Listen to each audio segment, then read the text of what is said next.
السلام عليكم ورحمة الله وبركاته. حبايبي عاملين ايه؟ يا رب تكونوا في احسن حال.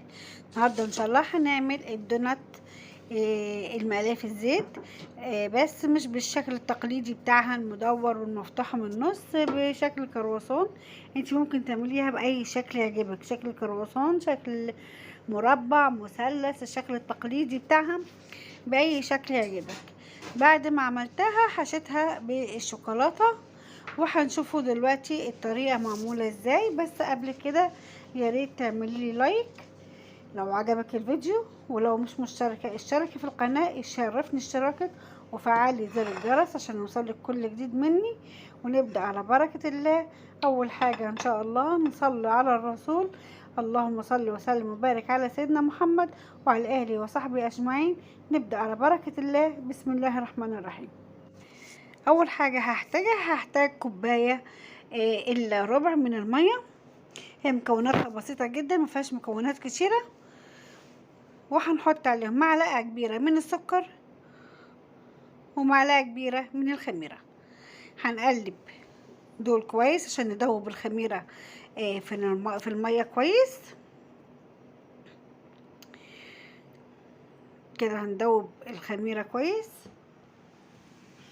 لو خميرتك مش متاكده منها يا ريت تعملي لها التست بره، ولو متأكدة منها خلاص اشتغل على طول. انا الخميرة دي شغالة بيها على طول ومتأكدة منها، فانا اشتغلت بيها على طول من غير ما اعمل لها تيست. هنحط كمان معاهم بيضاية وحبة فانيليا.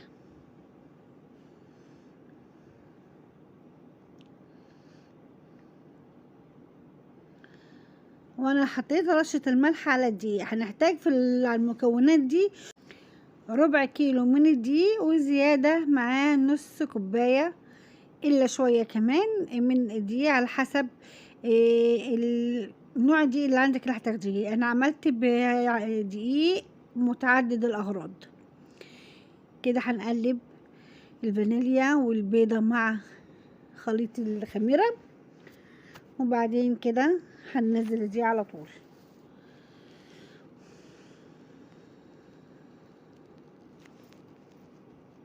ده ربع كيلو. واحتجت بعديها معلقتين كبار مليانين عشان العجين يحتاج حبة دقيق تانيين.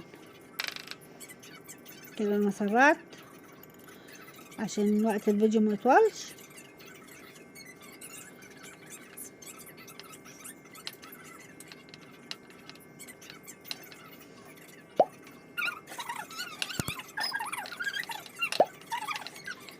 هتعجني عجينة كويسة كده اهوت. وهنحتاج بعد كده اهوت مع العجينة 30 جرام من الزبدة، مش سايحة ومش ماسكة، يعني في حرارة الغرفة كده اهوت تبقى لينة شوية.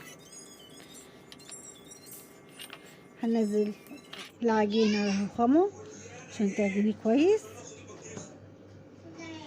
كل المخبوزات لازم تعجني العجينة كويسة.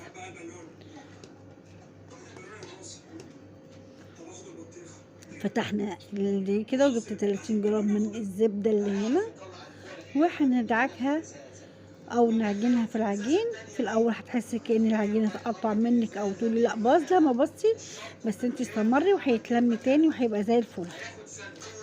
ما تخافيش واستمري في العجن.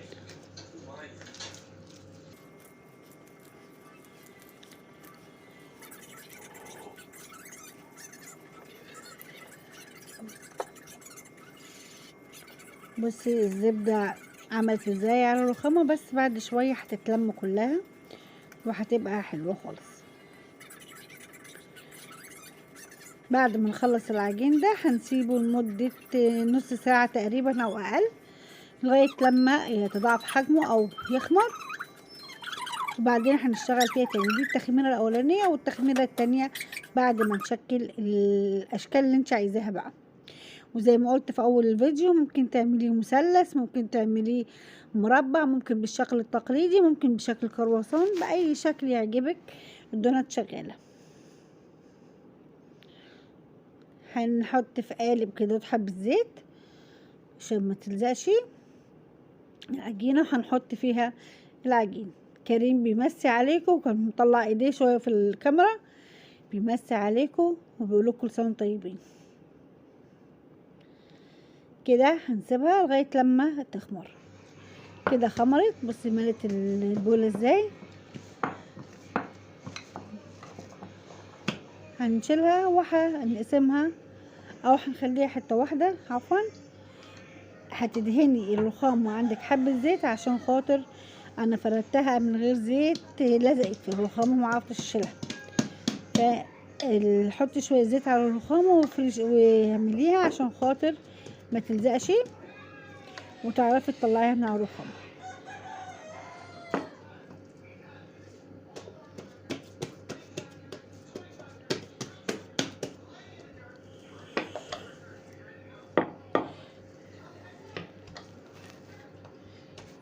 هتفرديها دايره عاديه زي ما بنعمله دايره عشان خاطر نعمل خرسان ونقطعه.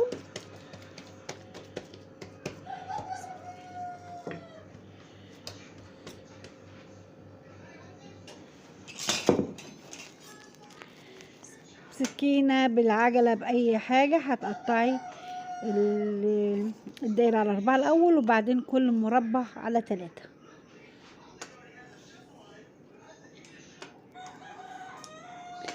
ده وطلعت الحاجة كبيرة، يعني ممكن تعمليها على أكتر، على 4 على 5 على حسب ما انت عايزة كبر الدونات لوحدها. هتبرميها وهتكوني مقطعة ورق كراسة ابيض، ورق زبدة، اي ورق عندك. هتقطعي مربعات كده اهوت عشان تشيلي، عشان مش هتعرفي تشيلي الدونات بعد كده اهوت، عشان ما يهبطش وتفضل خمرانه كده على طول. هنعملهم وهنحطهم في صينية او في اي حاجة وتسيبيهم يخمروا تاني ويتضاعف حجمهم قبل ما تقليهم في الزيت. كده خلاص خلصنا وسبناهم يخمروا بتاع ربع ساعة تانيين. شفتي حجمها كبر ازاي؟ هتنزليها بالورقة وبعد كده هتشيلي الورقة تتشال بكل سهولة.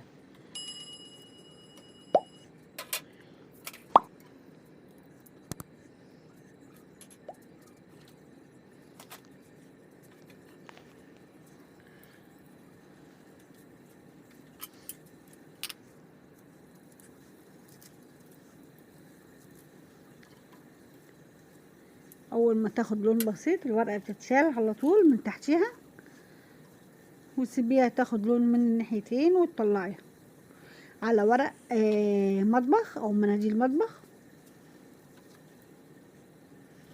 عشان تاخد الزيت الزيادة. هي طلعت حلوة خالص، ما شربتش زيت خالص وكانت حلوة وخفيفة. بعد كده انا ممكن تسيبيها كده ترشيها بحبة سكر خشن او سكر بودرة او تعملي لها شوكولاتة كالمعتاد. انا حشيت قلبها من جوه بصوص الشوكولاتة.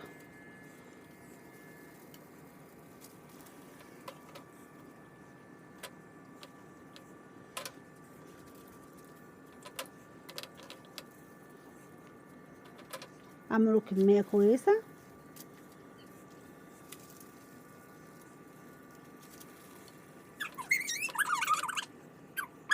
لو وصلتي معايا لغايه كده وعجبك الفيديو يا ريت تعملي لي لايك واشتركي في القناه وفعلي زر الجرس. يشرفني اشتراكك، لو مش مشتركه يشرفني اشتراكك. واكتبوا لي تعليق حلو كده زيكم.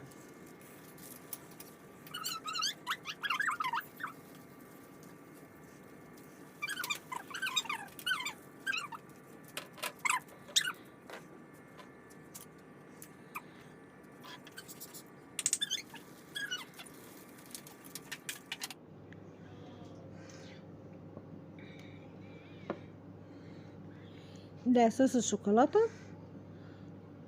هتخرميه ببوز الازازه او بتاع اللي فيها الصوص وهتملي الدونات بيها.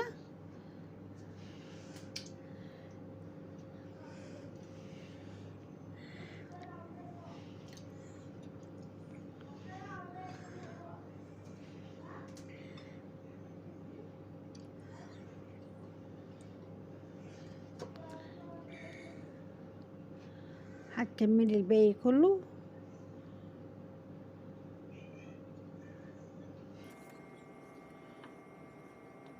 بنفس الطريقة، وهنحطهم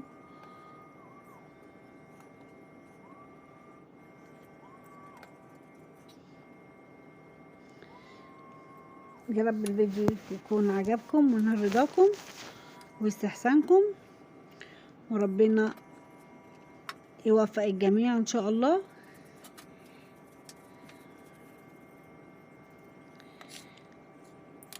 كده وخلص الفيديو بتاعي، او خلصت. بصي الشوكولاته من جوه بعد ما مليناها كده. لو عجبك الفيديو متنسيش اللايك، وشكرا والسلام عليكم ورحمه الله وبركاته. في امان الله.